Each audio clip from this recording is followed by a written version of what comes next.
السلام علیکم ورحمۃ اللہ وبرکاتہ۔ الحمدللہ رب العالمین، اللہم صلی علی محمد وعلی آل محمد۔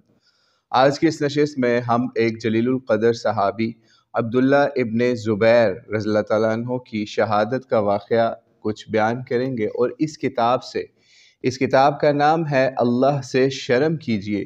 یہ کتاب مفتی محمد سلیمان منصور پوری صاحب نے لکھی اور تقریباً 7 ابواب کے اندر اس کتاب کو تقسیم کیا۔ بہت زبردست کتاب ہے، ضرور لیں اور پڑھیں۔ ہمیں یہ کتاب 2008 میں 15/3/2008 میں ایک بھائی ہیں حافظ محمد عدیل، انہوں نے گفٹ کی تھی، اور آپ یہ سمجھیے کہ یہ ان لوگوں میں سے شامل ہیں جنہوں نے ہمیں کتابوں سے زیادہ محبت کرنا بھی سکھایا اور اس کو لوگوں کو گفٹ کرنا بھی سکھایا۔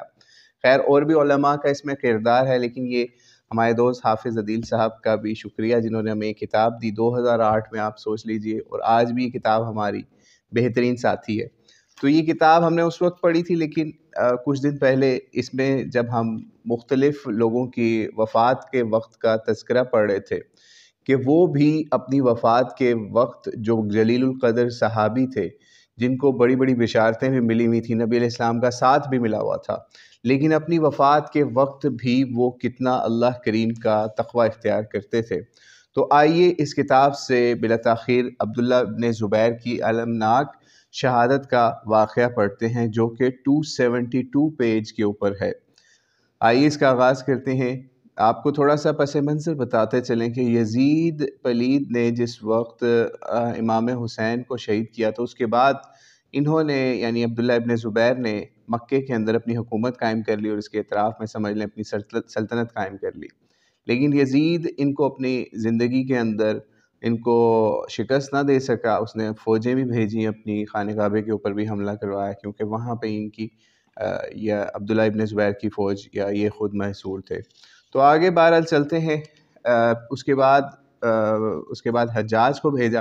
وہ سارا واقعہ اس کے اندر آئے گا کہ یزید پلید کی موت کے بعد کیا یہ واقعات مزید ہوئے، لیکن حسینی منہج کے اوپر جو صحابہ تھے انہوں نے یزید اور اس کے سسٹم کو بالکل قبول نہیں کیا، یہاں تک کہ یزید مر بھی گیا پھر بھی اس کے سسٹم کو اوپنلی قبول نہیں کیا، بلکہ ہمیشہ چیلنج کیا کہ اسلام کی خلافت راشدہ کا یہ سسٹم نہیں۔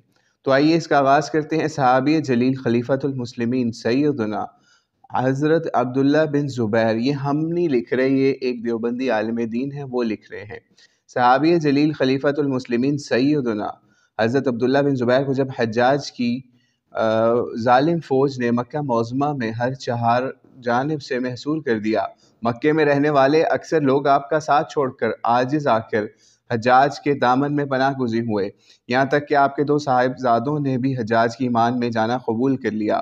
تو یہ حیرت انگیز حالات دیکھ کر حضرت عبداللہ بن زبیر اپنی والدہ محترمہ حضرت اسماء بنت ابی بکر رضی اللہ تعالیٰ عنہما کی خدمت میں حاضر ہوئے، جو اس وقت بڑھاپے کے باعث نابینا ہو چکی تھیں۔ آپ نے والدہ محترمہ سے عرض کیا کہ لوگ انہیں چھوڑ کر جا چکے ہیں، حتیٰ کہ اپنی سگی اولاد بھی اس نازک وقت میں داغ مفارقت دے چکی ہے، اور بہت ہی تھوڑے سے لوگ ہیں ان کے ساتھ بچے ہیں جن کے ساتھ شدید محاصرہ کی وجہ سے کچھ دیر صبر کرنا بھی دوبر ہے۔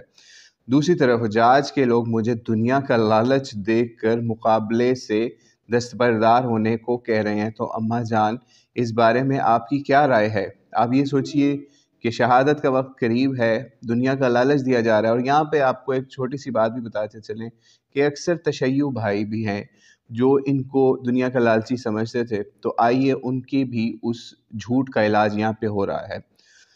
تو جناب آگے سے انہوں نے کیا اپنی والدہ کے پاس گئے، اماں جان اس بارے میں آپ کی کیا رائے ہے؟ کوئی اور ماں ہوتی تو بیٹے کو جان بخشنے کی راہ اپنانے کا مشورہ دیتی، لیکن اس بوڑھی ماں کی قوت ایمانی کی داد دیجئے، انہوں نے اپنے مجاہد بیٹے کو اس طرح خطاب کیا: بیٹے، تم اپنے بارے میں زیادہ واقف ہو، اگر تمہیں یقین ہے کہ تم حق پر ہو، حق ہی کی دعوت دینے آئے ہو، تو اپنے اس موقف پر ثابت قدم رہو جس پر تمہارے ساتھیوں نے جام شہادت نوش کر لیا، اور تم اپنے آپ کو حجاج کے امان میں دیکھ کر اپنے آپ کو بنو امیہ کے بچوں کا ہاتھوں کا کھلونا مت بناؤ۔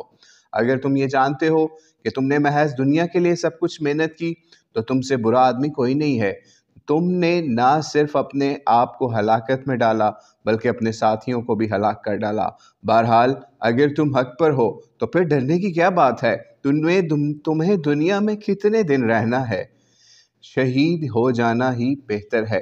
بوڑھی ماں کی اس حوصلہ افزا گفتگو پر حضرت عبداللہ بن زبیر رضی اللہ تعالیٰ عنہ کو اس قدر مسرت ہوئی کہ بڑھ کر والدہ کی پیشانی چوم لی اور فرمایا، اماں جان، قسم بخدا یہی میری بھی رائے ہے۔ میں نہ دنیا کی طرف مائل ہوں نہ مجھے دنیا کی زندگی محبوب ہے۔ میں نے تو صرف احکام خداوندی کی بقا کے لیے اور دین کی پامالی پر اظہار غضب کے مقصد سے مقابلے کا ارادہ کیا تھا۔ یہ آپ سن لیجئے ان کی بھی کیا سوچ ہے، یہ حق کی راہ میں کیوں کھڑے ہیں۔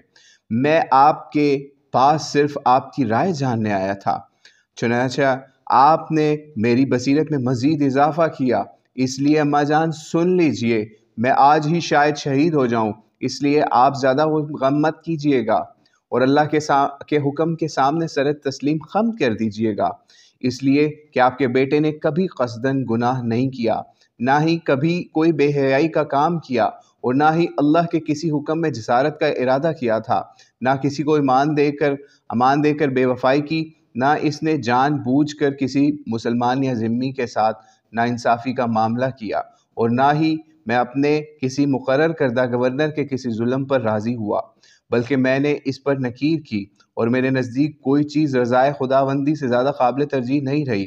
اے اللہ، میں یہ بات اپنے تزکیے کے لیے نہیں کہہ رہا، اے اللہ تجھے میری اور میرے علاوہ کی ہر حالت کا علم ہے۔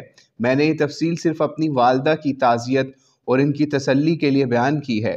پھر آپ کی والدہ ماجدہ نے کمال صبر کا ثبوت دیتے ہوئے آپ کو دعائیں دیں اور چلتے ہوئے سینے سے چپٹا کر الوداع کہنے لگیں تو انہیں محسوس ہوا، یعنی جب انہوں نے ان کو الوداع کہنے لگی تو انہیں محسوس ہوا کہ عبداللہ بن زبیر کے نے لوہے کی ذرہ اپنے لباس کے نیچے پہنی ہوئی ہے، تو فرمایا، بیٹے، شہادت کے طلبگاروں کا یہ لباس نہیں ہوا کرتا۔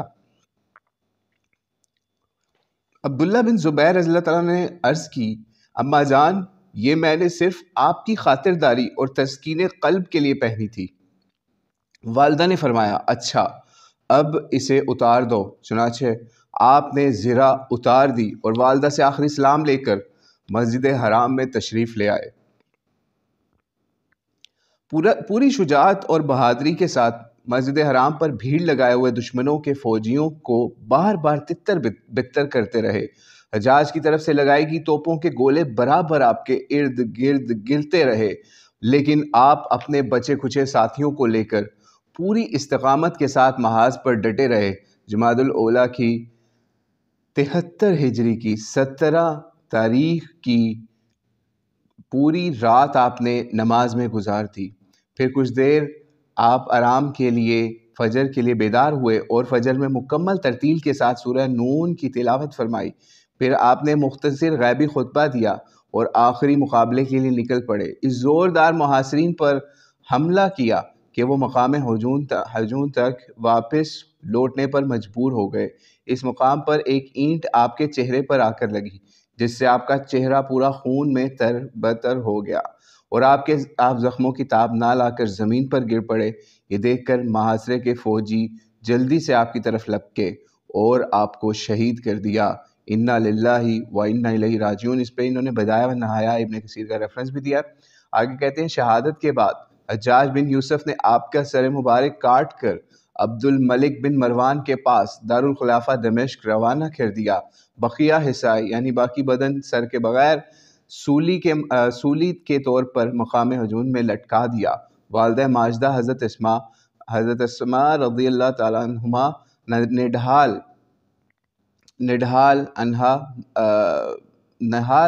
نڈھال قدموں سے اپنے شہید بیٹے کی لاش دیکھنے آئیں، مگر اس حال میں بھی صبر کا دامن نہیں چھوڑا۔ کافی دیر تک بیٹے کے لیے دعائیں کی اور ان کی آنکھوں سے ایک قطرہ بھی آنسو کا نہ نکلا۔ مسلم شریف کی روایت ہے کہ حجاج بن یوسف نے حضرت اسماء کو اپنے دربار میں بلانے کی بہت کوشش کی، مگر آپ نے صاف منع کر دیا۔ پھر مجبور ہو کر حجاج آپ کی ہی حجاج بن یوسف کی بات ہو رہی ہے، ٹھیک ہے۔ حجاج خود ہی آپ کے پاس آیا اور کہنے لگا دیکھا میں نے اللہ کے دشمن کے ساتھ کیا معاملہ کیا؟ تو حضرت اسماء نے پوری حاضر دماغی سے جواب دیا میرا خیال ہے تو نے اگر میرے بیٹے کی دنیا خراب کر دی مگر اس نے تو تیری آخرت تباہ و برباد کر دی۔ پھر فرمایا میں نے نبی علیہ السلام سے سنا ہے کہ بنو ثقیف میں 2 شخص پیدا ہوں گے، ان میں سے ایک بڑا جھوٹا ہوگا اور دوسرا سخت خون ریزی کرنے والا ہوگا۔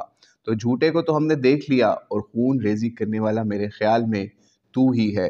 حضرت اسماء کی یہ گفتگو سن کر حجاج سے کچھ جواب نہ بن پایا اور وہ واپس لوٹ آیا۔ یہاں پہ بھی صحیح مسلم کا ریفرنس دیا جا رہا ہے۔